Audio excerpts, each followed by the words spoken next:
What is going on, everybody? I go by Philly Mike, host of the Philly Tall podcast, and today we are live not only on my channel but also on the legendary Running Back Nation's channel.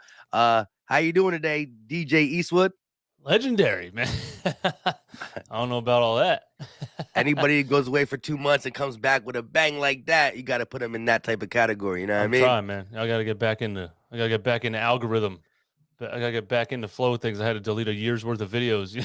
But Exactly. we're Like it's back, man. We're back. Yeah. So, as y'all see above both of us, the Eagles will take on the Bucks. We do know our 2021 wild card weekend playoff opponent. It's been pretty much set in stone who every player in the NFC and the AFC will play. And now we got a whole week to discuss it. What is your initial thoughts about the Eagles being back in the playoffs and us taking on the Buccaneers? Tom Brady, the Super Bowl champions of last year. Man, it's tough. It's gonna be hard to really analyze because we're not the same team that we were the beginning of the season. A lot of things changed. A lot of the play calling changed. A lot of the strategy changed. Um, a lot of guys stepped up and improved. Uh, and the Bucks haven't looked that great recently either. You know what I mean? Compared to what they looked like at the beginning of the season. But if you do go off of just our first week 6 matchup, um, I don't think it was as close as the score said it was. You know what I mean? I feel like the Bucks kind of quit playing in like the middle of the third quarter and just started running the ball. And we had a little bit of a comeback later in the game, but my main fear is that Gannon plays conservative defense and Tom Brady just kind of sits back there and picks us apart. Because if we're not blitzing him and we're not putting pressure on him, I mean, he just finds every guy all the time. You know what I mean? And just accurate. But he is missing Antonio Brown. You know what I mean? So I didn't watch him today. His numbers were pretty good today against the Carolina Panthers. But without those, last time we played him, Antonio Brown had 13 targets, 9 catches for 93 yards and a touchdown. So that was his main weapon against us. So that's a good sign for us that Antonio Brown had a little bit of a bipolar episode and quit football. Yeah. Not only that, but I think his second best receiver was Chris Godwin. And he, unfortunately, I don't wish injury on nobody, but he suffered an ACL the tail end of the season. So I think, it's just Mike Evans. And he was hampered, to say the least, when they played the Jets, when Antonio Brown went all rah cheerleader on the sideline. But if you're going out there with just Mike Evans and old Gronkowski, who could still do it, it's definitely a different complexion. They don't have Leonard Fournette. I don't know what his status is. Maybe he played today. I just know last week they didn't have him. They had some linebackers banged up, but still, whenever you got to go against the GOAT, you got to be on your P's and Q's. And you just said it. Jonathan Gannon is the weakest link of this team. And I'm not saying our team is so tough where we got a bunch of strong ones. But still, Jonathan Gannon is the weakest link. Just from what I saw last night, not going to hold too much stock in it because it was our backups, but it still reminded me of week 1 through 6 when we played quarterbacks that were B+ and better, how he just tailed back and pretty much let them do whatever they want. The Eagles allow the lowest yards per completion for the simple fact that they're dinking and dunking against us, and it's working. Guys don't have to throw for 10 to 15 to 20 yards against us because of how wide open the easy pass is. Do you think, though, again, Jonathan Gannon did switch it up. When you look at the numbers, we were a team that plays predominantly zone. We played man only between 18 to 19% of the time the early part of the season. We switched it all the way up to 30% man, which ain't a lot, but it's definitely the wrinkle that we want to see. Some blitzes, but that was against the State Farm quarterbacks and you know what I mean? Jake Fromm, Tyler Heineke, the Jets quarterback, Teddy Bridgewater, Jared Goff. Now, again, you only play who you play, so I can only go off of Gannon from that.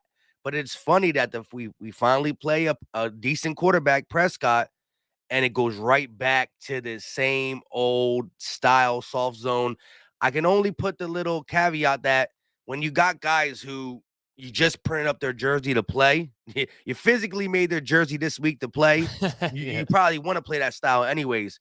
But what is your take? Do you think we coming out and playing any different than we did in the second half when we're going against the GOAT? You're uh you're probably you're right about that with the Gannon thing. As soon as we played a good quarterback again, he went back to. But I honestly had trouble even paying attention to that game once I already knew it was meaningless. You know what I mean? But just really like, I mean, I tweeted I think towards halftime, and I was like, why are the Cowboys trying to win this game? Like they had their starters out there the whole time. I don't even remember when they pulled them, but I just don't. I didn't really pay that much attention to the game, and I don't really want to say anything about strategy. Maybe they weren't even trying. Maybe they were just like, let's just run around and then go home. I mean, I don't know, but it's just hard to analyze this team because we haven't played. You know, the win streak that we went on was really against nobody good. And I do credit the Eagles to the point that if we were a terrible team, like I thought we were going to be in the beginning of the season, we would have had trouble beating those guys. You know what I mean? So I think we're better than terrible. We're better than Jake Fromm and whoever the hell else was out there. But last time we played a good quarterback, you know, it's just conservative and they pick us apart. So I hope he keeps up that 30% percentage that you said. But I don't know. I don't want to be ultra negative here, but I don't. If I had to choose, I'm not going with I'm not going Eagles over the Bucks. I think if we stick with the run game and we can put up a fight, but just from seeing what good quarterbacks have done to the secondary throughout the season, I think Tom Brady's going to do it to us. I just want to see effort and heart and a good fight, honestly. Yeah, at the end of the day, we are going against the Super Bowl champions, and although the Tampa Bay Buccaneers had their up and downs, you got to remember that this is a team that was up and down last year until the playoffs came. Once the playoffs came, Tom Brady said, "Hey, I live in these Jones, so I'm going to do what I do," and they put the beat down on everybody. And it was funny though, because if you look at last year, the closest team to beat the Buccaneers was the Washington football team. In the wild card weekend, they played a team from the NFC East that wasn't really supposed to be there, and they gave them their closest matchup because the Bucks did pretty much do what they want with the Saints and the Packers. That Washington football team gave them fits to it. Came down to the last possession, so you never can count anybody out in the sense that look at the Colts. The Colts had if the Colts would have beat the Jacksonville Jaguars during the playoffs. So essentially, this was a playoff game for the Indianapolis Colts, who were a 9-win team, had an opportunity to get to 10 wins. They could have been 10-7, first year with Carson Wentz. It would have been one game less than Old Man Rivers, but they would have been back in the playoffs. Jacksonville's like, damn, do we really want to win? We got a chance to get the number one or number 2 draft. And they beat up on the Colts. That's just how weird the NFL is. And where you have the NBA, the better team's always going to win because of series, right? Series, yep. But in football, it's just one and done. You wake up on the wrong side of the bed on the wrong Sunday. Well, It is what it is. But shout out to Seth with the $5 super chat. Go ahead and read that one. I think that's for you. Yo, Seth, thank you, man. Welcome back, Eastwood. Had to come show some love. Philly missed you. I was praying for you the whole time, and we'll continue to. Well, thanks, bro. It was just, I mean, it wasn't really anything that serious. It was just YouTube taking forever to review something that should have been over in 24 hours. That's really all it is, man. It's the system is ridiculous. But thanks for thinking about me, man. I appreciate it. Yeah. And another one from Aaron said, we could win this game if and it's a big if. If Gannon doesn't play horrible zone defense, that gets shredded by good quarterbacks, and it never works. Yeah, I think that's in the back of every single Philadelphia Eagle fan's mind because we've seen it too many times. And this is not just any quarterback, right? See, the one thing about good quarterbacks like a Prescott or a Matthew Stafford is that they haven't been in this moment too often to where they might press the issue, think Philly's going to take them softly, and then make the big mistakes. But that's something that Tom Brady don't do. He normally plays within whatever the flow of the game is. That's just something he does. I mean, people didn't like that Rams and Patriots game where it was like 3-13, but that's what you do. You play within. Mm-hmm. That was a game where Brady couldn't beat the Rams defense, but he played within the system and said, hey, I just got a game managers thing. Let my defense do what they do and not make the big mistake. And it got him a Super Bowl win. So what is your take on our offense? Of course, Nick Sirianni switched it up, run the ball more. But I know you were definitely on the up and down Jalen Hurts coaster of the 2021 season. Uh, Oh yeah. Looking at him through the last couple games, do you see growth at all from the early part of the season? I definitely do see growth in certain aspects. Like the first thing I see growth in is his pocket presence. It's staying in the pocket and trusting what's going on, because like even when I just went back like an hour ago and rewatched the highlights of the week 6 against the Bucks, and he would just bounce out of the pocket. You know what I mean? Like boom, no pressure at all, just run. And sometimes he was even trying to run around the edge blocker who was sealing the pocket for him. Like, bro, stay there. That's why the dude's over there. You know what I mean? I Yeah. think he improved a lot with that. And I think, again, Sirianni started calling the game the way that should have been obvious from the beginning of the season, which will always just confuse the hell out of me. Like, how did I feel like I could have asked you, I could have asked anybody on the street, how should you call the game with Jalen Hurts? And it would have been, it's a young quarterback that has passing issues, at least, coming out of college, and things that he needs to improve on. You should be a run heavy team and not put too much pressure on him. He comes out throwing the ball 57 times a game, not running the ball at all. It absolutely made no sense. So the fact that he flipped the switch still confuses me. And then I thought he would revert back to it, but he stuck with it. So I guess at least he's humble enough, you know what I mean, to have looked in the mirror and been like, all right, maybe this ain't working. Maybe I do need to switch it up. Maybe the fans know more than me, and I got to listen to him. I don't know, but I'm just hoping. I think that he doesn't get like lost in the moment of a big game and try to like, you know what I mean, revert back to something or try to go pass happy or something like that, because I don't think that'll be good for us. Um, but I've seen an improvement on Jalen Hurts just with his patience, I guess, in the pocket.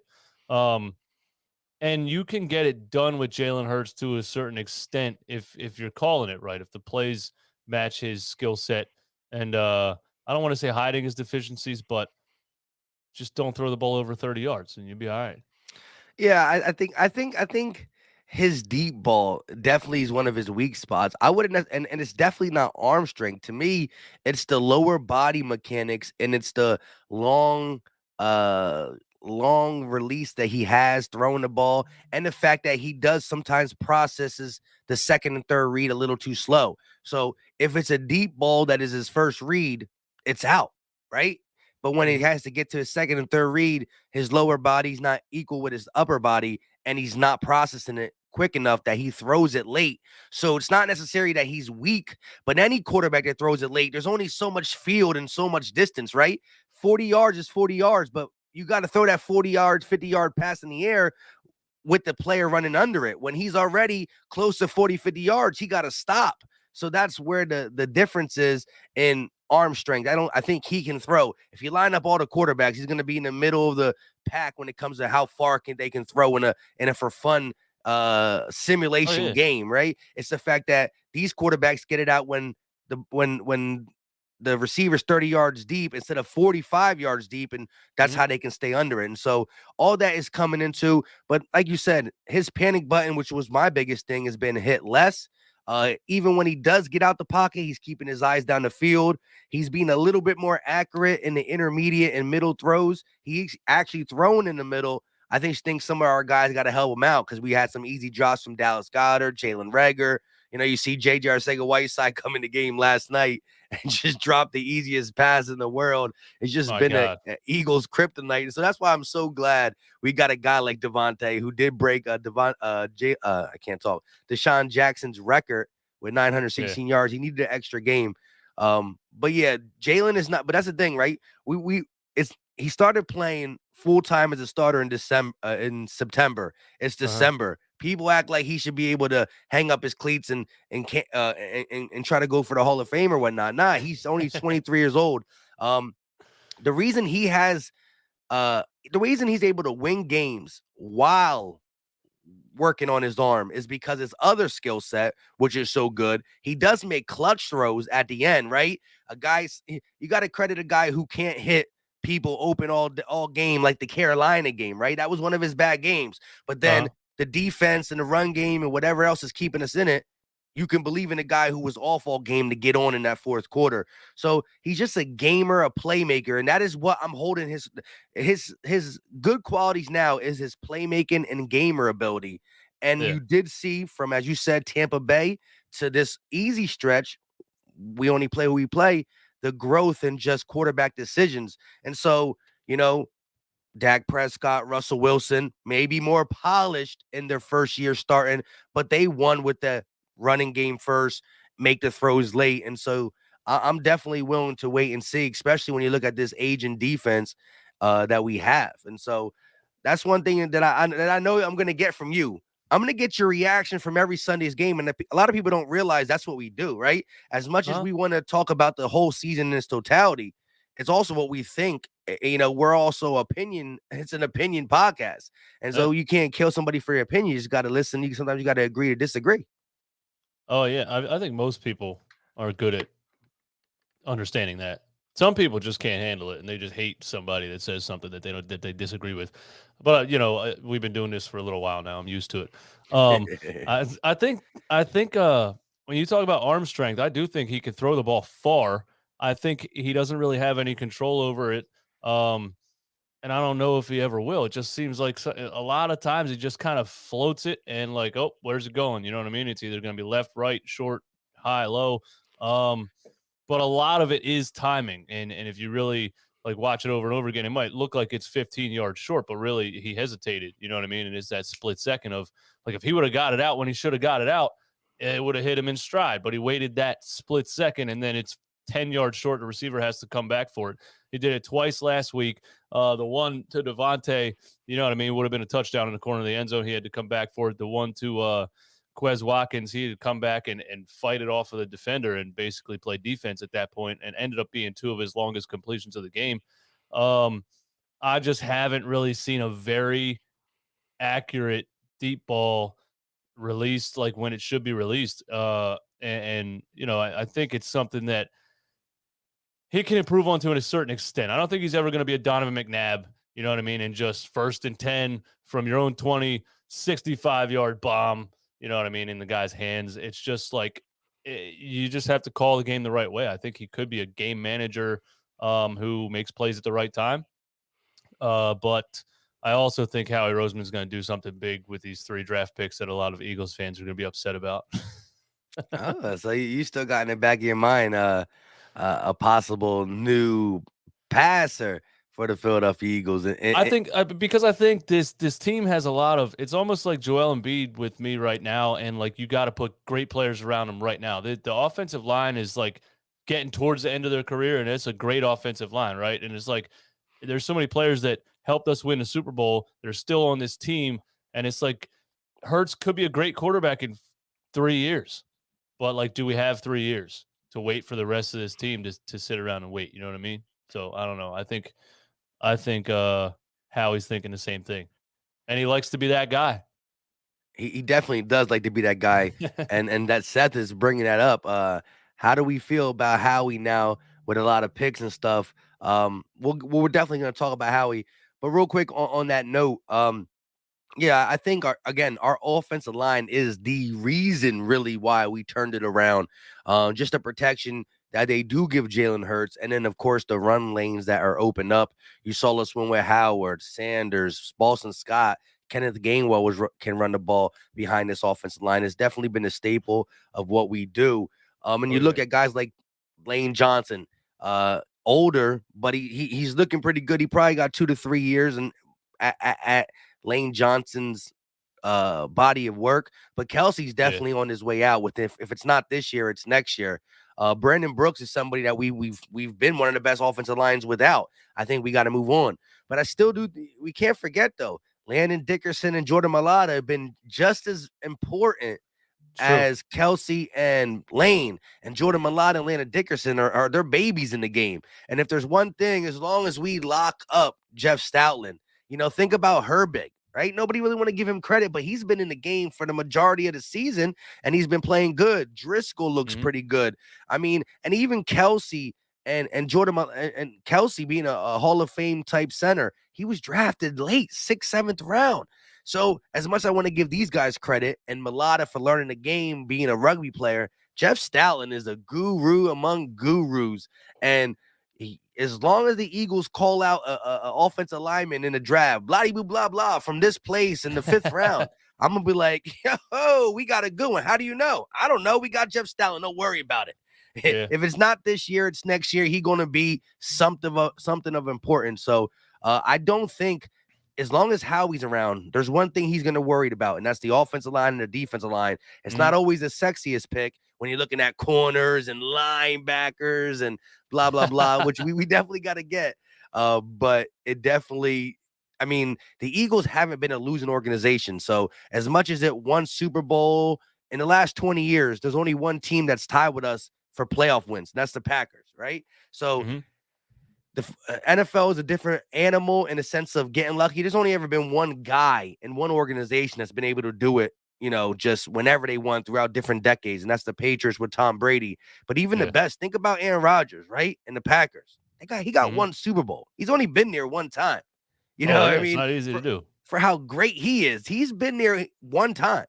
That's it. And I think like the whole Andy Reid era, we always had a great offensive line. We always had a great defensive line, and a lot of that Howie Roseman was around for that whole time. You know what I mean? When he started in like 2000 as an assistant.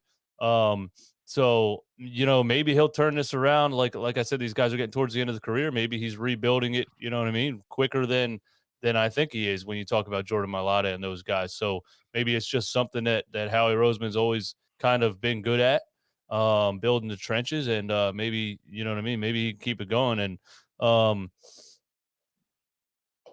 don't know.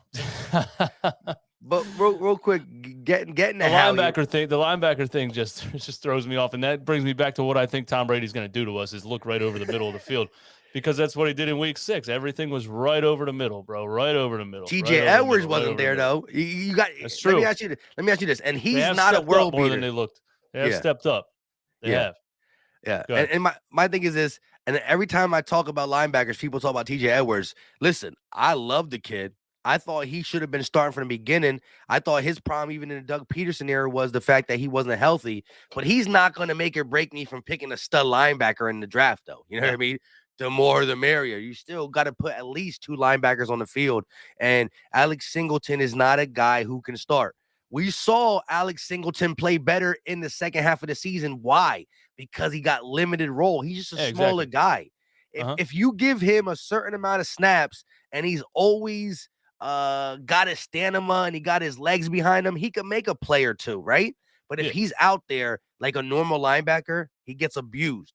Yeah, they target him. Go right at him. They go right at him. So TJ Edwards is good, but I definitely want to get a linebacker. And the Eagles haven't drafted a linebacker. Don't quote me. It's in the 70s, but I want to say 1978 is the last time they drafted a linebacker in the first round. Oh my goodness. In the 70s? In the 70s? Was nobody in the 90s? Nothing? Not in the first round. Not in the first round. He wasn't a first rounder. Oh man. That was a good find though. Maybe we shouldn't hope that they're going to draft one in the first round. Then maybe we should just hope that we can find somebody second or third. We never had 3 first rounds too. So that last round, if there's a guy there, you definitely got to look at him. But you think if the Eagles would move off Jalen Hurts after this season, which to me I think is just crazy in a sense when you look at totality, right? First year coach, first year quarterback. A regime that was looking bad, 2-5, and regardless how and who our opponents were, nobody believed we were going to get there, right? This is my thing about getting there with an easy schedule at the tail end. Not just you, but when everybody, including Vegas and everybody, was picking how many games the Eagles would win, they saw the Broncos, the Lions, the Jets, the Giants twice, and the Washington twice. They saw our schedule. So to me, it was funny, and I had to go on Twitter. It's like, people like, of course the Eagles made the playoffs because the schedule was easy. I'm like, whoa. This was picked when you knew the Broncos. You knew who was on the opponent. It's not like we changed our schedule midway. We snuck one on you. So we were supposed to be as bad enough to lose to the Broncos. The Saints were supposed to beat us with whoever's there. And even we were supposed to be a team that it's a coin flip against the Jets. It's a coin flip against the Giants. It's a coin flip against Mhm. the Lions. And we blew these teams out Yeah. for the majority. Yeah, you're right. Yeah, I had us splitting with the Giants, splitting with the Washington football team. That's how low I had us. You know what I mean? We did And split with the Giants, though. Low key, don't want to talk about it. oh yeah, we did actually. We did. Well, that was Danny Dimes though, right? That wasn't a Jake Fromm, State Nah, Farm, or whoever the hell was back but there. really, in retrospect, Hurts beat us that game. That was his worst game of his career. He had the 3 picks. Then Boston Uh-huh. Scott fumbled late. I mean, and we were still in the game. That's how bad the Giants are. Yeah, and then when you talk about him improving, he played the same defense when he played him again. You know what I mean? And he didn't put up a 17 passer rating. So, he looked good. It's been so unpredictable. I think a lot of times we try to make a prediction, and a lot of fans have it easy compared to people that are on a podcast because you could just be quiet the whole season until the end, and then be like, "Oh, look," you know what I mean? But then you could point out all season long. Well, you said this in week 3. And then you said this in week 5. I'm like, yeah, well, we looked like shit against the Cowboys when we got blown out. You know what I mean? We looked like whatever. I was reacting to the game. But yeah, the second half of the season, I didn't have us running the table, no matter who was back there. So that's definitely better than I thought we were going to be. But I think Eagles fans have very short memories, and when you run the table like that against the teams that were there, I think they all kind of forget everything that happened throughout the entire course of the season. And I just think we're setting ourselves up for disappointment if we're going to sit here and act like there's people saying like Hurts can lead us to the Super Bowl. Like there's people honestly saying that. How, like, you got to be realistic here. You watched the entire season. You didn't just watch the last 4 games. Yeah. And I'm not saying Hurts is going to revert back to that. I'm saying the team as a whole is definitely going to, like, it's not going to be perfect. So, you know what I mean? I don't even think we can upset the Bucs. I just want them to put up a fight. But Eagles fans will do what they do, and and that's being a fan of a team. You know what I mean? I'm just a Negadelphian, I guess. I do the same thing with the Sixers, man. We get to the playoffs against whoever else, and people are like, we got this. And if I really don't feel like we do, I'm just gonna kind of say it. Well, no, that's one thing I love about you is your bluntness and the fact that you just say what you feel. And again, I think the Eagle fans that we do got short memory in the sense of who we played, how we got there, but we also got we don't have the middle ground memory. We got super long-term memory, and then we got the short-term memory. And the long-term memory is that this franchise, again, and a lot of other fans will say, why do you just cap it off at 20 years? Well, because I'm only 30, right? So I got into football about 20 years ago. Yes, I watched it when I was 6, 7, but probably not until I was 9 or 10 did I really understand the game and actually decided to pick that over my favorite Pokemon show or something like that. You know what I mean? Yeah. Let's be honest. As kids, you're kids. And so, this is an organization that had Howie around, and Jeff Lurie was the owner. And no matter how unknown a coach was, like, 'cause Andy Reid was a quarterback coach for Green Bay, right? Chip Kelly was a weirdo that kind of broke us up, but even he won games. So we haven't been an organization that we don't take retreaded coaches. We don't take a guy who's been there, done that, who got fired from a regime. It's always the brand new. And Andy Reid was looked at weird, and everybody was. Doug Peterson was looking at like, who is this guy? Mm-hmm. You know what I mean? And good things have happened to the Eagles in a sense that my mindset as an Eagle fan is like, whoa. Until somebody shows me we're bad, I'm not going to believe it because I've seen the 6 and 4 win games, seasons, but it normally turns around with a playoff appearance, right? And as bad as we were, right? And we've been going down and down and down since the Super Bowl, but we're still a team that has 5 years, a Super Bowl, and 4 playoff appearances. So, because the NFL is a game of one and done and it's not a series, and we see the Giants do crazy things twice, and I guess they had a great defense, not going to sugarcoat it, and they had a quarterback that can get it done in the playoffs, and Eli Manning, but you really just never know in the sport of football. And then the Eagles got a track record of just being around. They're never that team. Like we've seen the Giants and Washington and Cleveland before they got good now, and Oakland before they went to Los Angeles, and Miami before these last 2 years. When they were bad, they weren't bad for 1 or even 3. it's like a nickel or a dime. They're down for a Yeah. decade, and the Well, Eagles just don't stay down that long. that was us in the 90s. We were bad. We were down. We were Like the whole down. 90s. Which Yeah. makes me ask the question, is it Howie Roseman? You know what I mean? Like, is Howie Roseman really like everybody hates him, but is he really the guy that's like, listen, we're not going to be bad for 2 years because I'm going to rebuild the trenches and I'm going to do all the, like, is he really secretly way more of a genius than anybody thinks?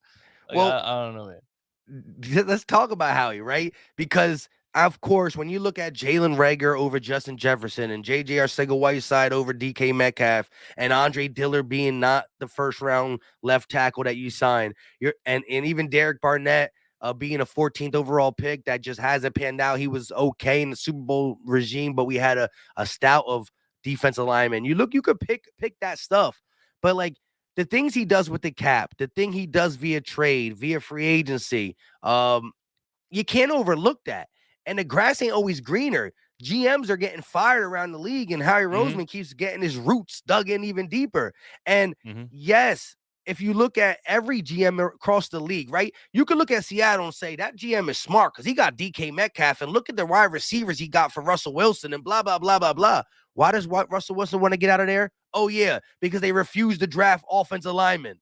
You know what I mean? So it ain't always greener on the other side, and Howie Roseman does believe in the trenches, and that's why during this season, when I looked at the offensive line, and the defensive line let us down big time this season.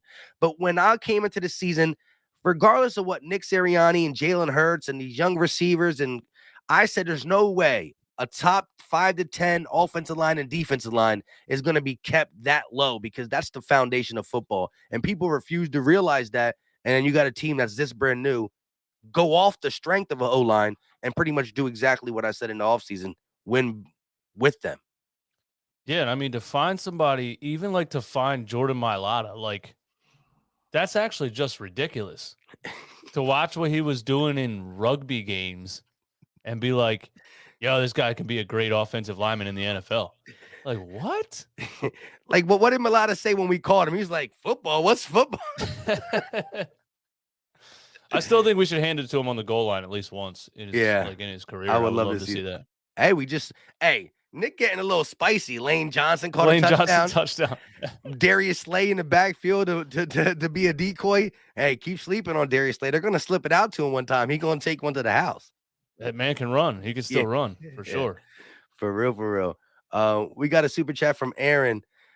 He said, everyone wants to bash Howie, including me sometimes, but look at the resume. If you exclude 2016 as his first year back as GM, he's built a playoff team 17, 18, 19, 20. The 17-18 season, the 18-19, and the 21-22 season, including a Super Bowl. Yeah.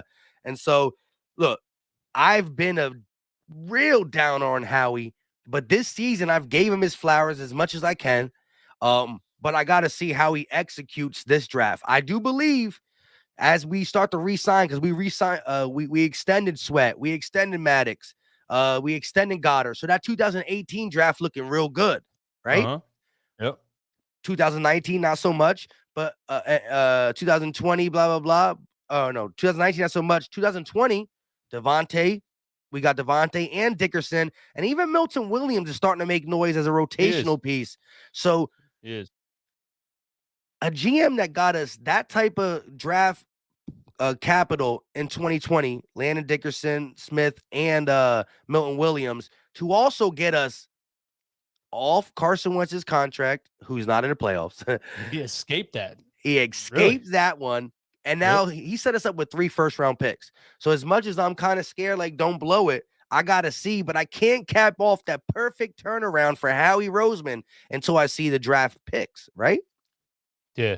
And maybe the bad picks probably stand out and get highlighted more than anything else. You know what I mean? When it's JJ Arcega-Whiteside and the guy's just completely awful at football somehow, then that's all anybody really remembers, out of the whole draft is, he drafted this guy and the guy sucks. And then it's Jalen Reagor. He drafted this guy and so maybe those things stand out more than the positives that he actually does. And the whole, like some of the rants that I had back when he drafted Jalen Hurts in the second round with the Carson Wentz team and all that stuff, man, he's like, I feel like Howie just continues to make me look like not an NFL GM. Like Howie makes me continue to look like if Howie Roseman could talk to me, he would say, "This is why you're on YouTube and you're not an NFL GM. Yeah. I'm 10 steps ahead of you." Well, yeah, he's definitely playing the long game, and so you can't really admire his picks until it happens, right? Because Maddox, you know what I mean? He gets drafted. I like him in the slot. Then he gets forced to play outside the slot, and he's starting to look a little bit bad. Josh Sweat drafted in the 4th round. He's not really getting rotation. We're like, what is he ain't doing nothing. Jordan Mailata, he's just a piece that is floating around. I'm like, okay, he's big, he's strong, he's fast, but it's been now 2-3 years. I'm not seeing him trend to being a starter. But then it's like the long game, bang, bang, bang, bang, boom, boom. And if anybody look, as much as I dislike Howie, and same with you, I mean, we go off on him. And some of the people in the chat, shout out to the almost 400 people in here. Hit that like button wherever you're watching. It's free. Don't cost a thing. I don't understand a person who can't, people just don't want to be wrong. Like, if I'm wrong, I'm gonna say I'm sorry and he's doing good. You know what I mean? And right now, I can't be mad at Howie until maybe the draft. And I know a lot of people in here are still gonna probably say Justin Jefferson and DK Metcalf, and as you said, JJ Arcega-Whiteside, especially when it's fresh in the head, because JJ dropped one that fell in that hit every part of his body all the way down. He's still gonna catch it. But how's he still here? How's he still here? That's insane. Like that's the basics. Too, that's the most basic part of being an NFL wide receiver. You can't even catch the football. Yeah, it's bad. I just don't understand how he's still here. Well, you think it's the coaching staff keeping him around? Or you think it's Howie? I think it's Howie. It is Howie. Yeah. He doesn't want to be. Yeah, he doesn't like to be wrong. Yeah, correct. He's waiting for one of them. He's like, well, maybe if we keep him around, 3 years later, they can do something and I can get back on the good terms. But people do miss on draft picks, and it's not as bad. But talking about, before we get back to this Eagles and Bucks matchup, I didn't think Reagor would be better than Jefferson necessarily, but I thought Reagor had a skill set that was usable in the NFL. And I just can't believe how bad he's been to start his career. Yeah, and I was really high on Reagor. I even made a whole video about how he was a sleeper of the draft, and I was posting his highlights and all this stuff. I called him a bigger, stronger Deshaun Jackson. Like I thought he could be great. And then you looked at his 40 time, and it was like, wow, we got so much speed, and nobody could have predicted that. But I think that's the thing with sports now and social media and everything. Everybody acts like they knew the whole time what was about to happen. You know what I mean? Everybody acts like, how could he draft Reagor? Like, you weren't saying that when he drafted him. You weren't, I don't remember anybody screaming and yelling. Like, we knew Justin Jefferson was the guy that was even the number one at LSU. You know what I mean? In big games, he was the guy, but there was things that we were saying. He had the best quarterback in college football. He had this, he had that, nobody really knew. He played in the slot majority, blah, blah, blah. Yeah. Nobody really knew he was going to set NFL rookie records and things, and Jalen Reagor was going to be terrible. So that's just anything. Like somebody just said in the comments, and I was waiting for this. You're a Wentz lover, eat that mud pie. And that just doesn't, because when Carson Wentz was playing at an MVP level, Spike 23 was not in the YouTube comments telling people Carson Wentz sucks. You know what I'm saying? Like, what do you mean, bro? And then when 2020 happened and the whole team fell apart and Carson Wentz was playing terrible, I was saying that. I wasn't making excuses for him. I was saying the team looks bad, but Carson Wentz holding the ball too long. He's making stupid plays. And I was calling for his benching. I wanted to see Jalen Hurts. That's just how I am. I'm open-minded enough to be able to change my mind, I guess. All right, Carson Wentz is playing terrible. I don't want to see it anymore. Put Jalen Hurts in the game. I wasn't sitting here making excuses. Yeah, I agree, and I've been watching DJ Eastwood for the longest time, and he was out on Carson Wentz. I think he was out on Carson Wentz before I was out on Carson Wentz, to be honest. And that's just one thing I do. I'm gonna rock with my quarterback as long as I can until I physically can't no more, because there's no use to arguing over someone who's going to be playing for your team every week unless he's just absolutely bad. And once it got to that point, it is what it is. See, I think the narrative is if you don't like Jalen Hurts, you had to have loved Carson Wentz, right? It's as simple as that. Yeah. You can dislike both of them. I don't. And DJ Eastwood has never really been. I mean, go back and watch his offseason videos. He was high on Jalen. He didn't get off him Yeah. until where what he does is he calls it like he sees it, whether he wants to be the first one on it, whether he's right or wrong, he just says what he wants. And after the bad performances in Dallas and us losing the first 5 out of 7, there was reason for people to question. And what he does every day is what I'm doing. And you got to say your opinions on the tube, right? It's as simple as Yeah. that. But he'd be the first one to Mhm. tell you, I was wrong. Carson Wentz stunk. And I was wrong about Jalen Hurts as being at least a winner. He still has questions about his throws, and I can't disagree with it. I just think that he has came a long way in such a short time. And Jalen Hurts has been a guy who has, Alabama playbook, Oklahoma playbook, Doug Peterson playbook, now Nick Sirianni playbook. So I think if he can continue to grow the way he's growing, keeping Brian Johnson, Shane Steichen, Nick Sirianni feeling comfortable, really having a playoff win or loss under his belt, he can go in a year 2 and we can start seeing. Now we expect the passing to grow at a little bit of a faster rate because it's going to keep going up. He's never going to be the Tom Brady or the Aaron Rodgers just sit back there and just kill you. But, can he be a faster learner at throwing the ball accurately or down the field than Lamar Jackson was? Because Lamar Jackson is in year 4 and he's a lot better than he was, but he still has some problems, right? Yeah. Throwing the Yeah. ball at times. So, I credit a guy, and Jalen Hurts has never showed me to be a guy who's like, I'm not, you know what? I made the playoffs. I'm going to relax on my morals. He's a guy, Jeff Stoutland and him have meetings together. He goes over to offensive line meetings because he wants to know where and when they're going to be.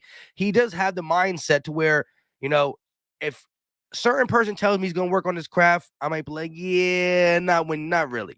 You might not. You just happy where you are. He looks to be the guy who works on it, and you saw it already from September to December. He's gotten a little bit better. Real quick, Yeah. I shine with the $2 super chat. Jonathan Gannon is our Eagles X factor this week. Yes, we definitely talked about that. But getting back to the Bucks, going into Tampa Stadium, how much of an underdog do you think we're going to be? Like, if you had to guess the spread for this game. Oh, I think we're a major underdog, and I think everybody's going to say the same thing that kind of we just went over that people are saying about the end of the season schedule and everything like that. I can just hear the announcers right now saying, the greatest quarterback of all time, Super Bowl this, Super Bowl that, against a young, inexperienced, whatever. I think we're going to be looked at as super underdogs, and it's a good point that you brought up about it being a one game. You can wake up on the wrong side of the bed. Tom Brady could have a bad day. You know what I mean? His He's just offensive the only line one could who be a never step does, slow. though. He Yeah, he just never does. He never does. You got to outshoot him. That's the thing. When we won the Super, people are saying the last time we played Tom Brady in the Super Bowl, what happened? I'm like, yeah, we had to throw for 550 yards. We had to. There was no stopping him, and we had to win the game with a strip sack. We had to get to him because he was going to kill us and win that game. Everybody knew it. Everybody knew it. I that said, was scary. yeah, if you didn't hit him in the biggest moment of the biggest game of the season, he's not gonna miss. So you Yeah, got to hit him. I So agree. hopefully we can hit him. Well, that's one of the things we just don't do. I think we're like in the bottom 7 in the league in sacks, bro. I think We it's got because we play so conservative, though. I don't know if it's necessarily that our personnel's that terrible. I mean, we don't have any superstar like linebackers are going to fill the hole or blitz in a safety or anything like that. But I've seen blitzes so far from Gannon, at least in the second half of the season, that I didn't see in the first half, and I was like, "What the hell did I just see? Did I just see a corner blitz on a side? Like, did I just see a little bit of creativity? Overloading one side, trying to make an offensive lineman pick his poison, like." Having strategy. So I don't know. I hope he doesn't play conservative. I think he would know not to. yeah. But when we lost 32-0 in the preseason, it was a preseason game and we weren't supposed to freak out about it. But his post-game interview, he said, We just didn't want to get beat deep. That's why we were playing and I'm like, what? He said that on TV, and then he did the same thing the whole season. That was his Yeah. strategy. Yeah, it's definitely he's like, and we do lead the league with not allowing explosive plays. But I mean, it hasn't translated into playing good defense. The crazy part is this. Because you only need 10 yards at a time. That's all you need. Yeah. Yeah, and here's some stats, and you heard about Jonathan Gannon getting consideration on being a possible head coaching candidate for somebody, blah blah blah blah. Since the Raiders game, Jonathan Gannon has been the best second half defensive coordinator in the NFC. We are 12th in points per game scored on us and 5th in total yards. Credited to who we were playing. I know that. But you know why he's also such and even while playing because Herbert's a part of that, right? And playing some of these bad quarterbacks. You know why he's so good at the second half? Is because he's probably one of the worst first halves. The thing is with him is when he does adjust, he doesn't do it until halftime. Like he needs to go in the locker room and sit down and do whatever he does to even adjust. He's not going to like the crazy thing is this. A team will come out hot on us in the first drive, like the Washington football team did. Boom, he does that. We're playing soft. Second possession, they do it again. We're playing soft. Third possession, fourth possession, we're playing soft. It's not until that fifth or sixth possession into the third quarter where we start to adjust. But it's like, bro, you couldn't have just did that a little earlier. Yeah, I don't get it. And at least he's willing to adjust. Like the same thing I would say about Sirianni with the young coach that's inexperienced. He doesn't yet have that ego. You know, when the Doug Peterson thing started going downhill, that dude was just gonna run it into the dirt until he got fired. He was not changing a damn thing for anybody. You know, so at least these guys are young and can look at themselves in the mirror and say, like, I need to do this different. I need to do that different. Instead of like, I won a Super Bowl. I know more than everybody. I'm not changing anything. But yeah, I don't know why he waits so long to adjust. I really don't. But he has to know you can't play conservative against Tom Brady. That's common sense. Yeah. And one thing that we got to credit our beat writers like the Howard Eskins and all these guys, right? They ask the questions that we really want to know, right? And so he's been told many times about, okay, bad quarterbacks, you play good defense. Good quarterbacks, you play horribly soft defense. When is it going to stop? And I think as he talked about the soft, got a question about the soft defense a night in and night out, he started to play a little bit more man, a little bit more blitz, a little bit more this. It's not crazy amount, but he did it more. And he has to have that in his mind. I'm hoping whoever questions him this week, they got to be fresh in his mind that the difference between good quarterback and soft quarterback and bad quarterbacks, because you got the best quarterback ever coming out there to play to game plan against, and you have to show some looks. Tom Brady has seen every look 3 times. You know what I mean? You definitely got to disguise it, and you got to go out blazing, because at the end of the day, we started slow the last couple games. If you let Tom Brady get 10 points on you without scoring anything or without 2 possessions, 2 touchdowns, 14, it's over. It's probably over. Because they're not going to let the foot off the gas. They were up 20 to 6 in the first half when we played them the first game, and then or 20. I don't remember what the score was, but we came back in the second half. But they're not going to let the foot off the gas if they get ahead, like they did in the first game. And we gotta have a quick start. And Sirianni said the same thing. You know, after the Dallas game about whoever we play in the playoffs, we got to have a quick start. We've had slow starts. And you know, we don't look good in the first half of games. It's like 2 different games all the time. And I'm always on Twitter, so reading Twitter is just funny because it's just like, oh my God, the Eagles are horrible. And then like literally 20 minutes later, we're great. Because everything changes in the second half. If we can get a little bit more of that in the first half, we'll put up a fight. Yeah, I agree there. Let me ask you though, are you more worried about Tampa Bay giving us trouble, their defense coming against our offense, or are you more worried about of course, I just shouldn't even ask that question. There are our defense. Like, do you think? All right, let me reword that one. because of course Tom Brady's who we're worried about. But do you think with some of and I don't know, I got to look at the full injury report. But I know they got some people nicked up at linebacker and at corner. Do you think with the growth of Jalen Hurts, and I think Jalen Hurts is playing his best football He is. of late, He is. via running and passing and just making the right throw, keeping his eyes down the field, being a little bit more accurate, Uh-huh. trusting in 50-50 balls with your guys. Do you think we could drop 27 to 30 points on a Buccaneers defense? I mean, we put points up against other defenses. Like I said, he was terrible against the Giants, and then he played the same defense again and looked great against them. So it's just the inconsistency of probably just him being young and not having the time. Like I say, some of his throws, you're like, what the hell was that? And some of his throws, it's like a beautiful back shoulder corner of the end zone. Like, oh my god, did he just make that throw? So that's why it's hard for me to keep up with because I don't know what I'm getting week in and week out. But recently yeah, he looks a lot better than he did at the beginning of the season. He could put some points up. I think he's improved a lot also in the RPO making the right decision. I Yeah. thought he was so bad at that in the beginning of the season, and I think it's Nick Sirianni was running nothing but RPOs. But I think that Miles Sanders only having 2 carries in a whole game, like it was Hurts was just keeping the ball the whole time. I think he's making better reads in the RPO and knowing when to leave the pocket and knowing when to run, and he can kill people with his legs when he runs at the right time and reads the field right. So it's just something he's learning slowly. Um, it'd be really nice for us to come out and put some points up against the Bucks and shock the world. It'd be really nice. I mean, you know what I mean? I'm not a just try to be realistic. I'm not an Eagles hater. It's not like I'm not gonna want. It's not like I'm not gonna be happy if we win, if we upset them. I would love Yeah, it. people think DJ Eastwood's at home like, damn it, the Eagles scored again. I know I'm not a Cowboys fan. I want to win. I'm just like I got so used to this team letting me down the past couple years. Here I am. Yeah.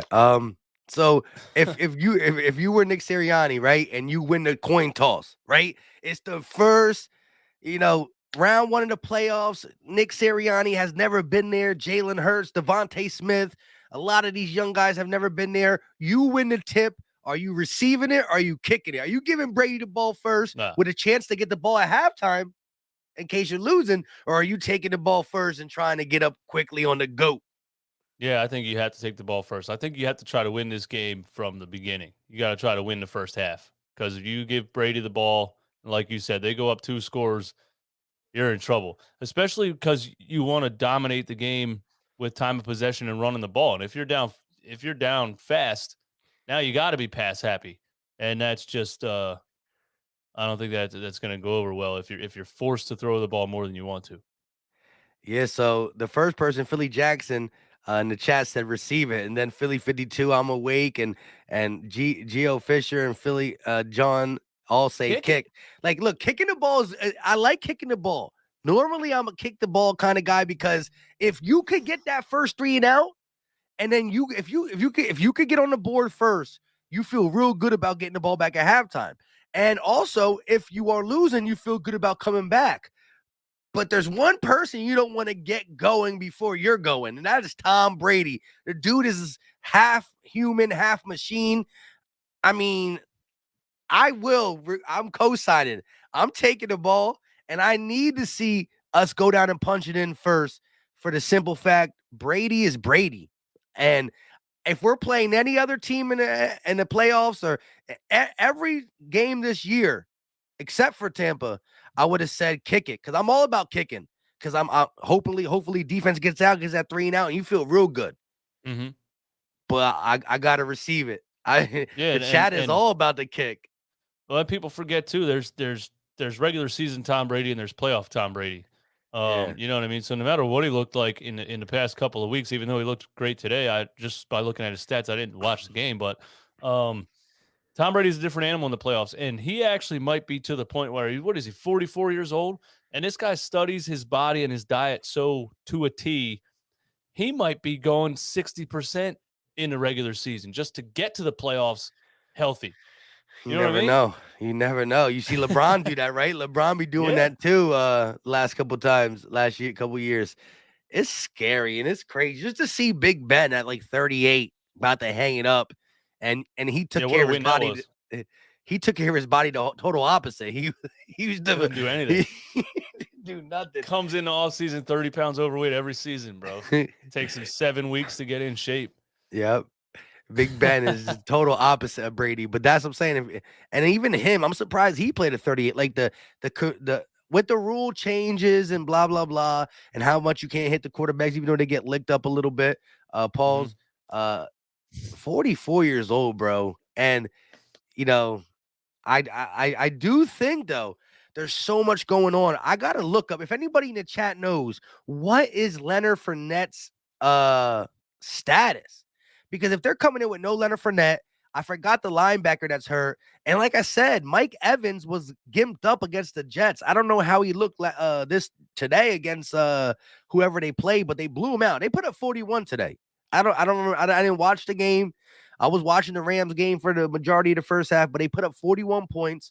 And at the end of the day, even with Mike Evans, Cameron Brate, OJ Howard, and Gronkowski, Brady's won with the Deion Branches of the world and the lesser talent. But it's not AB, who DJ said in the beginning of this stream had 13 catches for almost 100 yards and a touchdown. Chris Godwin was second.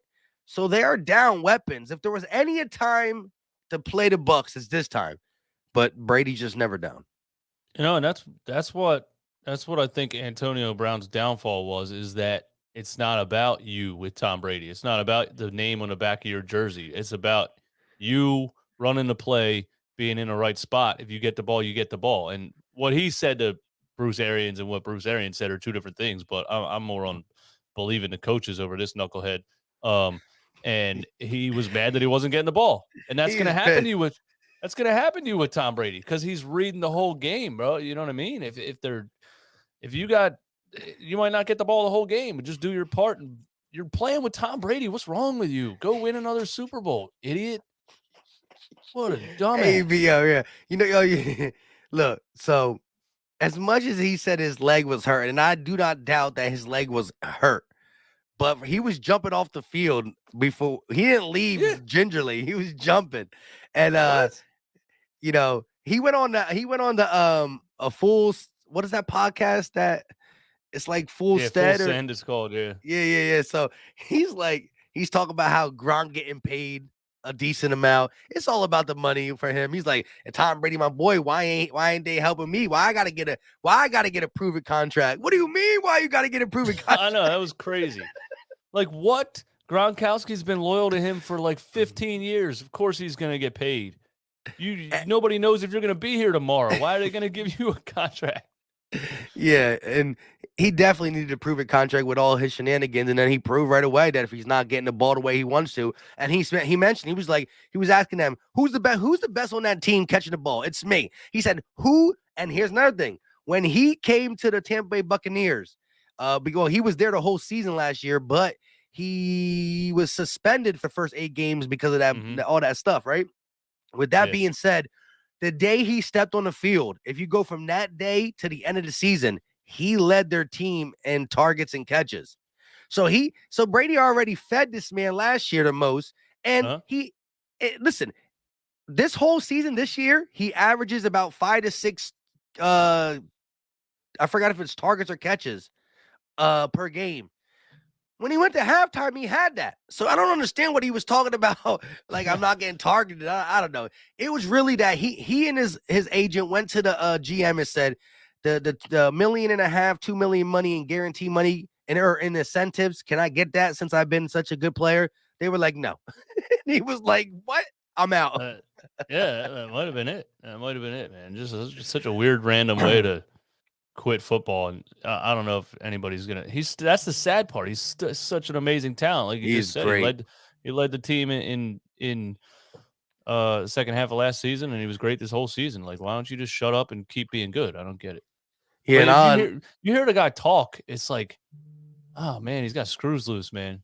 Yeah, nobody want to tell me he's wrong. That's the biggest thing, right?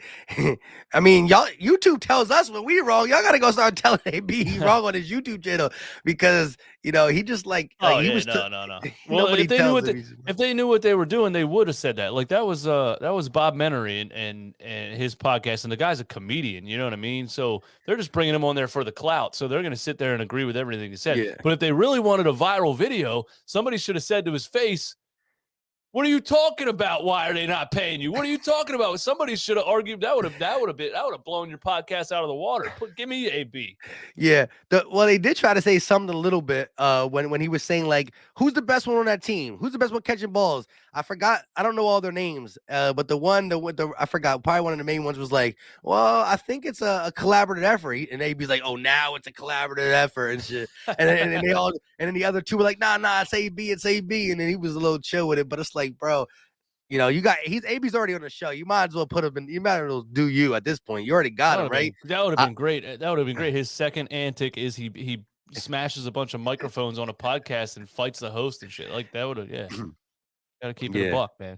Yeah, that definitely would have. But yeah, man, Eagles versus Bucks. I think if I had to pick, we're on the road. I think it's gonna be like it might be even 7.5, bro. So I'm thinking 6.5, 7.5. The spread might be. I'm not sure. It's gonna be a lot, but there's something about the Eagles and Brady. Brady, he doesn't like us. No matter what he does when he goes to sleep at night and he looks at all his rings, he looks at the one that could have been because he had his best game of his career in the Super Bowl that he lost. Huh? He made a comment this season about that, didn't he? Yeah, he was remember how they do that golf stuff where they golf with people and stuff. He said something about that his biggest regret is letting the Eagles beat him in the Super Bowl or not beating the Eagles in the Super Bowl because that was his best stat. That was his best game stat wise ever. Like all his other Super Bowls had no comparison to that. And his best game is the one game he don't win. His best game of his career is the one game he don't win. That gotta hurt his feelings. And the legendary photo of him sitting with his with his helmet in his hands. Oh man, just great. Yeah. I actually like Tom Brady now more that we beat him. Like I really couldn't stand him, but now that we beat him, I feel like, you know what I mean? If all people can talk a little bit, it's us. But this is going to be a good game. Regardless of if we believe in each other or not, just the fact that we made it here. This is year one of the regime. You know what I mean? Yeah. A lot of people had us winning only a couple games. No matter how we got here, and it's very good knowing that we got 3 first-round picks, a playoff winner loss under our belt, and money to spend. That $34 million dead cap from Carson is off the books. Howie Roseman going to work his magic with like the Brandon Brooks situation, blah, blah, blah, blah, blah.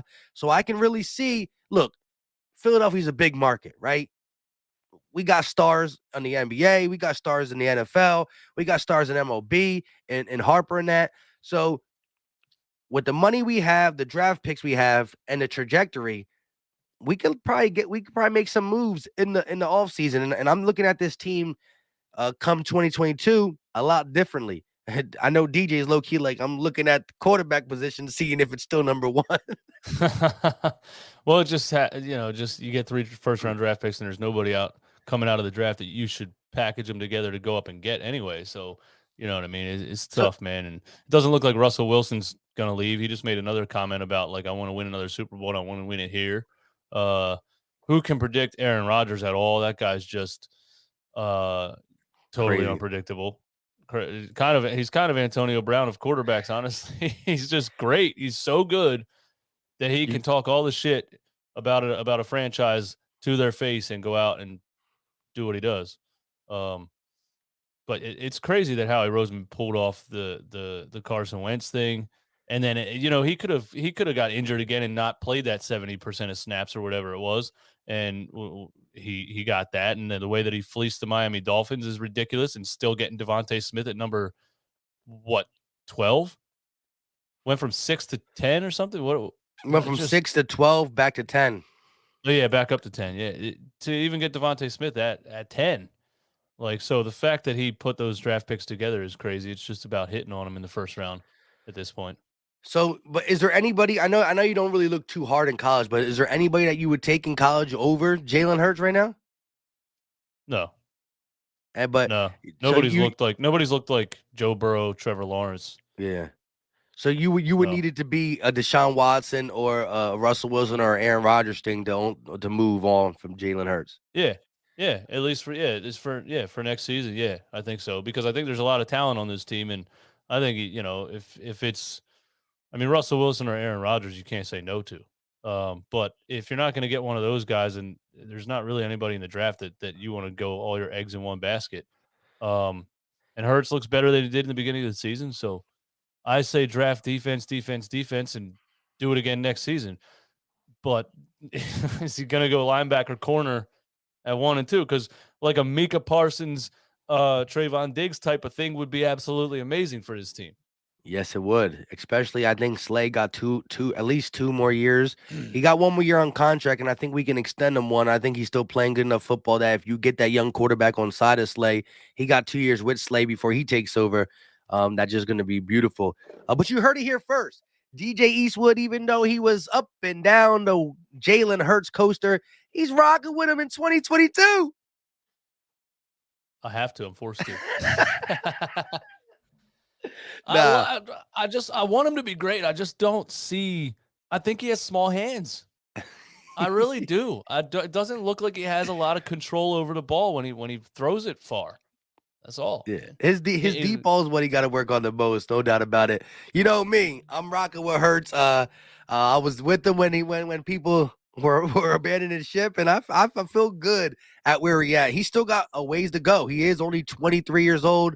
Look, And we've seen his head's always in the right place, man. And I had an off-season video, and I said if anybody can improve, it's Jalen Hurts. Like this dude is locked in mentally.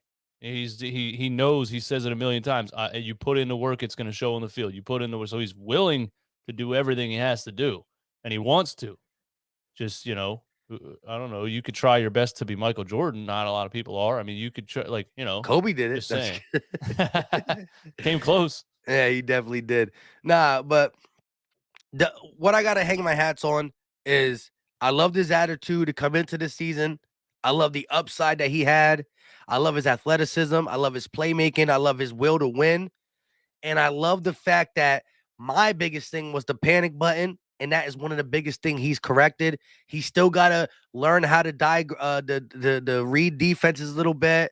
He got to see open guys. But I'm telling you, if we get like a guy like Gate City to break down everybody, I'm telling you, from the Prescotts to the Russell Wilsons to the Tom Brady's, they're going to be all 22s. We're like, dang, Brady, he's open. And he throws it to the check down just because of the situation scenario. The thing is, it happens more where Hurts because of the lack of years doing it. However,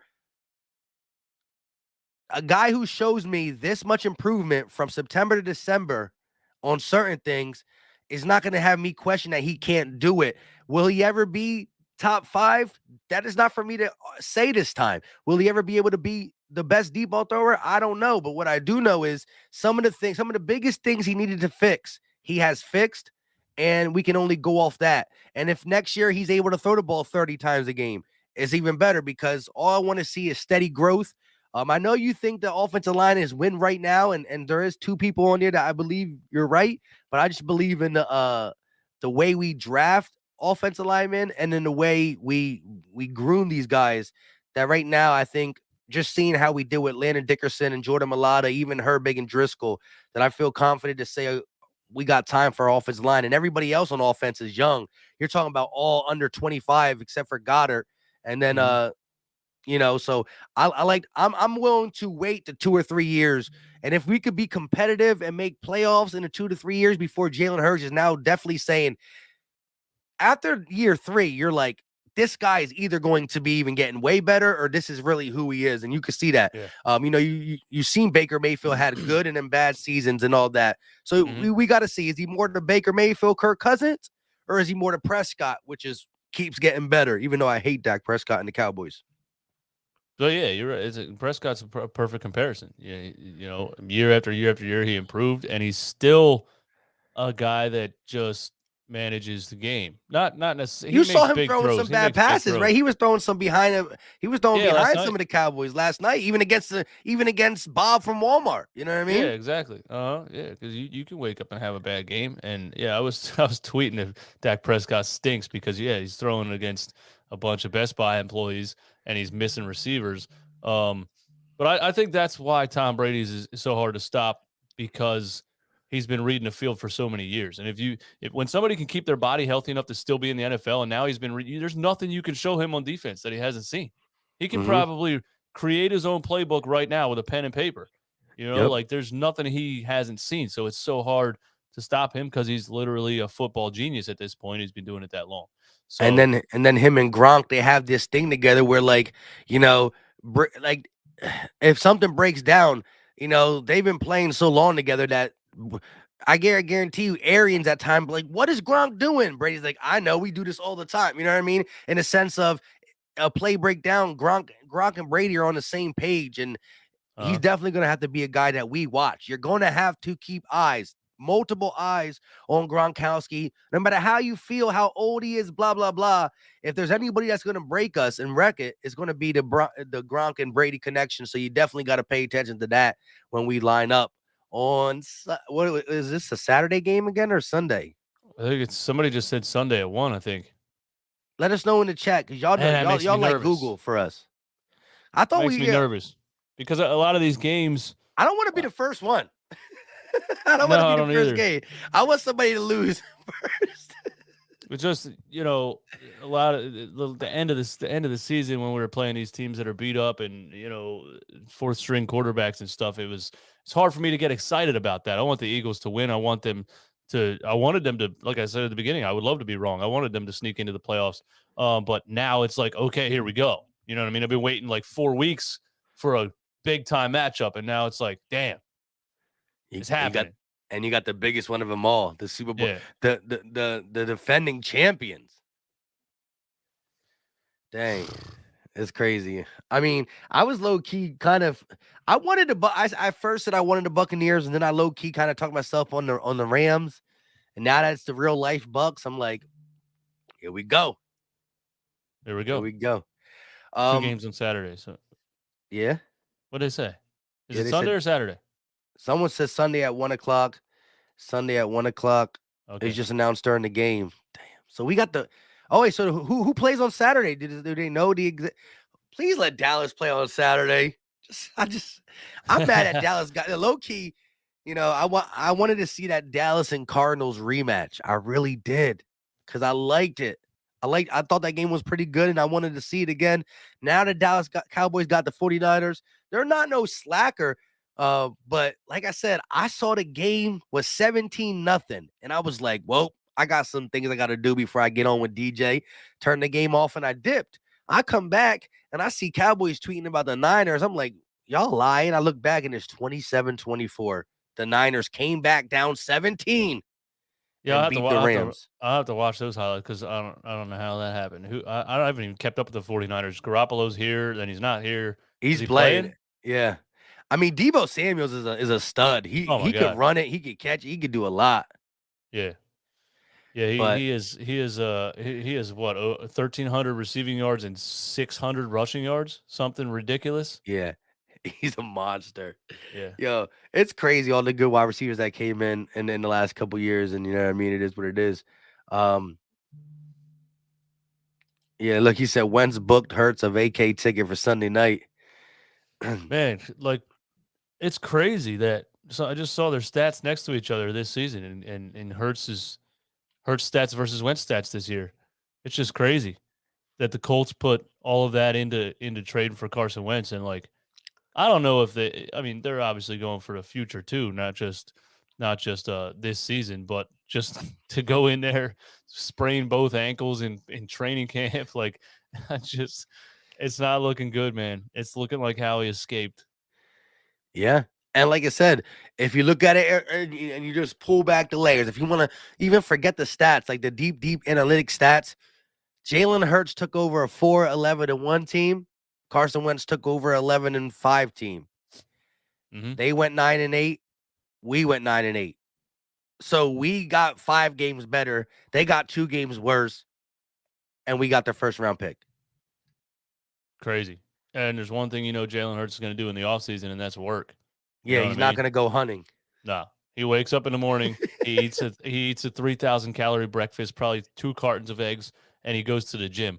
Carson Wentz is in a tree stand. Oh my God! Look, and this is 2 big Carson Wentz guys at the time. You know what I mean? It's like you got to live in the moment, and the moment is the moment. Once I saw his athleticism didn't come back after that injury, it told me that he didn't put the work in. There's guys that come back from ACL tears. It's because they put the work in. I just think he was a natural talent. He had a big time injury, and he just doesn't really do anything in the offseason. Nope. He's like, the first thing he posted when he went to Indianapolis was like him mowing a field. He was so happy to own a farm. Yeah. And yo, he was disrespectful. He was like, these are my kind of people and stuff like that. I'm like, hey, yo, Carson, like, just look, bro. Just what stop do you talking. mean, my kind of people? Yes. It was bad. Like, for any respect that I was going to be like, let me catch a couple Carson games just for GP. I lost it. I done lost it. You can't be doing that to us, bro. This is Philly. Stop playing with us. So, my. It was, I mean, it's he's not totally wrong. Philly, he didn't fit in Philly at all. At all. He definitely did zero swag, zero. But with that being said, it's good to have you back talking Eagles and Sixers. Definitely part of the note back I can't think of the words calling out the frauds that come through and whatnot. Yeah, no frauds. And that means if you said something and a team looks different 6 weeks later, it's perfectly fine to be like, they look good now. They look better than I thought they were going to look. That's okay. That's what not being a fraud is. You don't have to stick by your thing and like hope the Eagles lose because you want to be right at the beginning of the season. You know what I mean? Yeah. And again, some people just can't do that. If they say something, they can't go back and admit. Like I said, I've been a person that said Howie Roseman gots to go. And I'm willing to say that I was wrong at this point. And if he does do what I think he can do with the draft picks, I know people still are upset with some of the things he's done, but nobody is perfect. If that was the case, there'd be one team that wins all the games, right? There's a reason football's like this. And Howie has set us up beautifully. And the year 1 of the regime is looking pretty good. Shout out to Asia Roberson with the $10 donation. Yo, what's up with my favorite Philly YouTubers? I just want you to know good luck and make this a series. There you go. Listen, best believe if the Eagles beat the Buccaneers, which it's not going to be easy by no means, but your boy Philly Mike got a little bit of optimism, right? Until I physically see Jonathan Gannon come out and ruin my day, I'm going to. All right, listen. If the Eagles beat the Buccaneers, I will sit up here and say I was wrong, and I will buy a Jalen Hurts jersey, and I will wear it. And we will run this back. If the Eagles beat the Buccaneers. Because at that point, I'd be like, there's no way I could possibly be any more wrong if we beat the Buccaneers. Yeah, it's definitely not going to be easy. Like I said, they got a lot of stuff going on, but they got the one constant. We're going to have to start fast. But listen, if the Eagles beat the Bucs, you'll see me and DJ Eastwood again running it back. We just got to figure out our schedules. We work different times and whatnot. He's more of the late night guy. I'm more of the early guy. But we definitely will figure it out. With that being said, you got anything else for the people? No, man. At the end of the day, it's go Birds. You know what I mean? It's go Birds, man. It's a tough matchup, but there's things we can do to put up a fight, and I just hope Sirianni doesn't get pass happy. I hope we try to dominate the game on the ground and in the time of possession from the jump. And I hope Jonathan Gannon understands that if you play conservative against Tom Brady, you're throwing in the towel.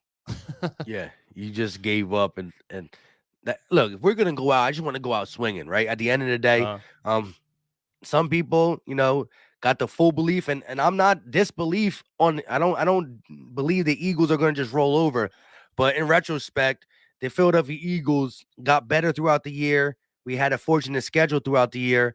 We made the most of it. Nobody can take us. Nobody can take the playoff appearance away from us. That's as simple as that. Orlando Scandrick talking about why the Eagles resting starters, like they got some, they're going somewhere. I hate that That guy. he knows exactly what he's doing, though. He does. He knows everybody hates him, but he knows everybody's gonna reply when he tweets. And a lot of people are like, if we just stop giving this guy attention, he'll go away. It's never gonna happen. He's always gonna have that social media now because he can always say something like that, and he'll always drive Eagles fans nuts. So he's getting what he wants out of it.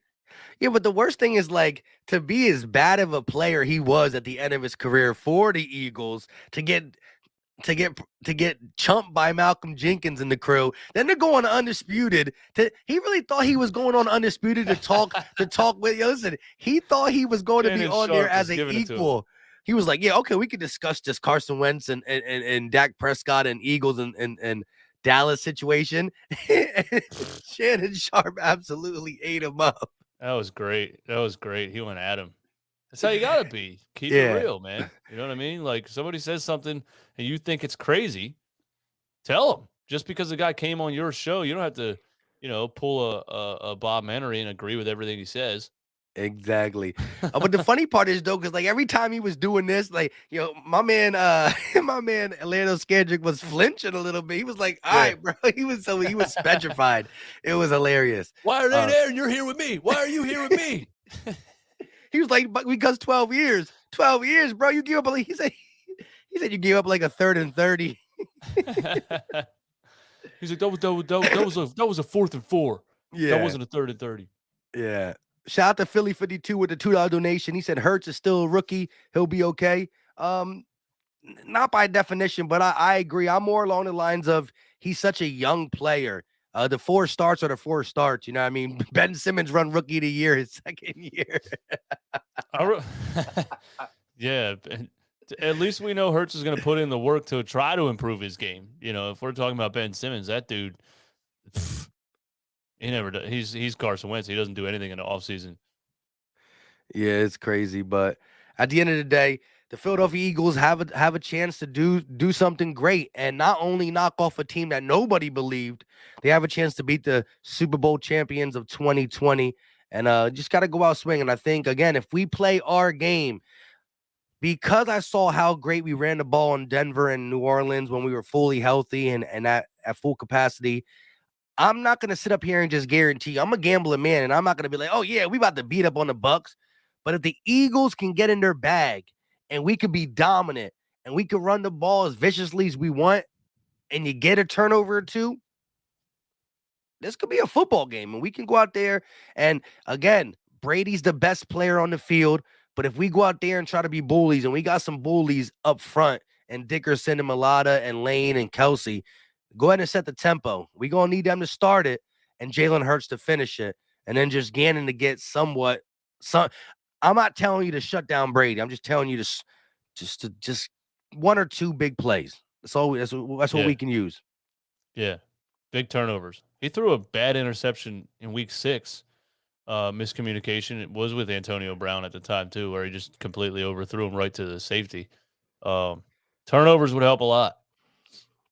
Yeah, but as we all said on this stream, if there is the weakest link between both of us, I think we both agreed it was Jonathan Gannon and the defensive scheme.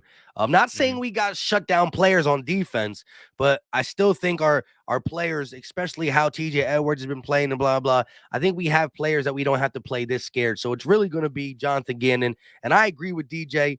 Get the ball first. If you could go up 7 on the Tampa Bay Buccaneers, that's the way to get Brady a little bit uneven. If he gets the ball, if the first time Tom Brady's touching the ball, he has a chance to take a lead, he might not ever give it back to us. It's true. Yeah. And you know what I mean? We take advantage of that offensive line. That's what we've done the second half of the season, man. That's why every single running back on the roster is a positive. Like, you could put anybody back there behind some of those guys and they're just going to open up the hole. You just got to run through it. So take advantage of that. Yeah, and what I say is, okay, look, if he was a rookie at this time of the season, he would have had 17 games under his belt, right? So he has 21 games under his belt, not 20. So Oh, 20. You're right, because he didn't play today. So a normal rookie would have played 17 games. Jalen Hurts played 20. So you're right. He's not a rookie. I'm just making it. All right, you're right. At the end of the day, Jalen Hurts is a very young player who has close to the same games played as a rookie. Because I know Donovan Mitchell agrees with you because he's mad that he didn't win the Rookie of the Year because Ben Simmons got it while riding the bench for 365 days with an injury. But you're right. I will say rookies in 2021 going into 2022 have played 17 games and he has played 20. So it's close enough to say that we here for a reason, right? Let's look at the other young players. There's only two young quarterbacks in the playoffs. That's Mac Jones and Jalen Hurts. Oh, I lied. Joe Yeah. Burrows is there too, and the Chargers might be there now too because Carson Wentz. So Oh, what's happening in that Chargers Raiders game? Is that on right now? it should be. Because if it ends in a tie, they both make the playoffs. So everybody was thinking they were going to take a knee the whole game. Yeah, I'm about to just see real quick.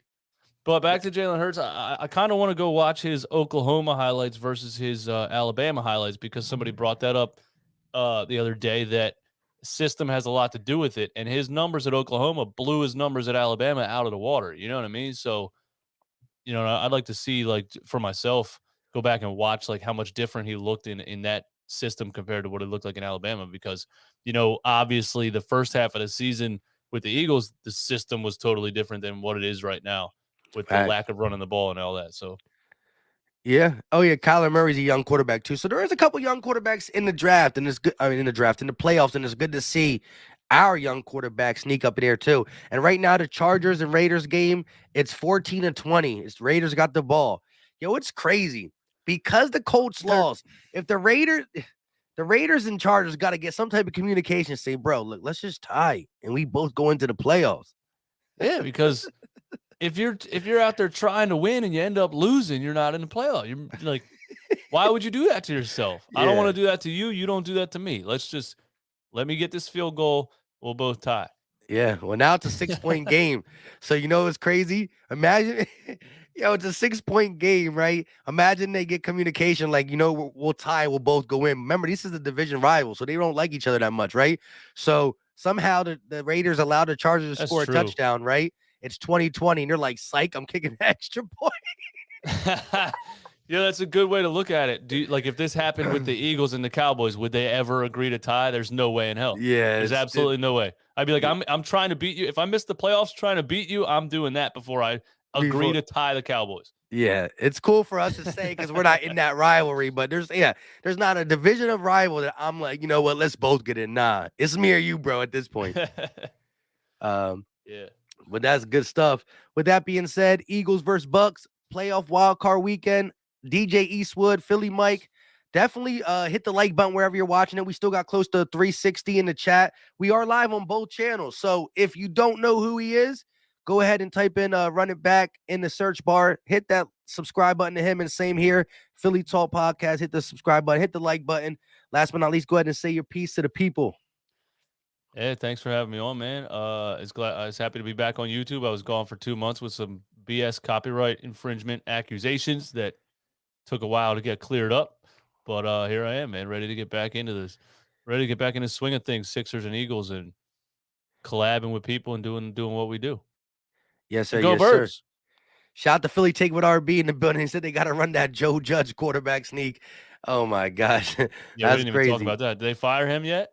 That's the crazy part. They're about to get a new GM and keep Joe Judge.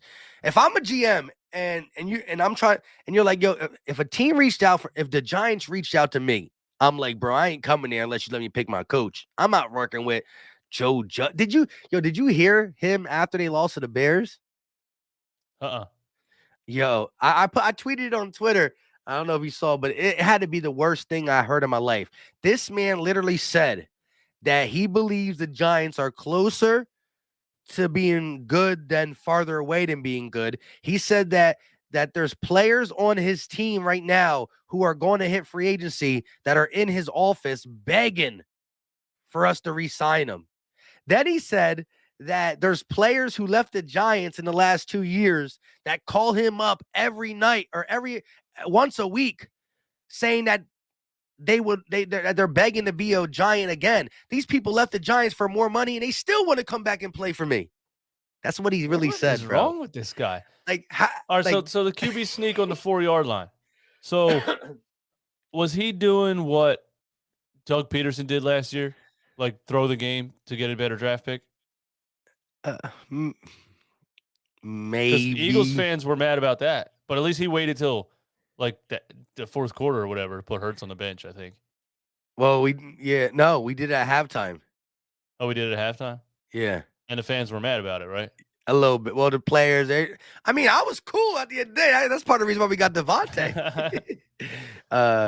But this man really, like, how could you say that players on your team are begging to stay with you and that players that played with you before are begging to come back? Like, one thing is to try to say you're a good coach, but to go that far is like, bro, that's an embarrassment. That's just straight wildly crazy for a coach to say that. First of all, if I'm Saquon Barkley or players that are coming up on a contract and I'm hearing that he's saying people are begging, I'm like, what? I'm out. That doesn't make any sense. For that guy. That seems like he's a little off his rocker. Yeah, that's what I'm saying. He's like, we got people begging to come back here. I died. I don't think I've ever seen a 3rd and 9 QB sneak. It just doesn't make any sense. At least hand the ball off if you don't want to take a chance of throwing an interception or something. Yeah, it was 3rd and 9. Yeah, it was 3rd and 9 from their own 4-yard line. They were on the 1 and they ran a QB sneak, and it was like that was to get out of the end zone. Yeah. And then they 3rd and 9 from the 4, they ran another QB sneak, and the announcers were like, what was going on here? That's crazy. That's crazy. Shout out to Jeremiah Butler with a $2 super chat. Yo, I'm late. What's good? Would you link homie's channel? Oh, there he got it. But it's really as simple as typing running back Philly in the search bar. You know what I mean? That's how crazy easy it is to find guys once they're down in the soil. And we talk Sixers. We talk Sixers too, and we bash Ben Simmons as much as humanly possible until he's off of that team because he's an absolute fraud. Yeah, run it back Philly. There you go. With that being said, until next time, y'all know what time it is. We'll be dropping content on our own channels throughout the week. Make sure you stay tuned, hit the notification bell, and we are out. Peace.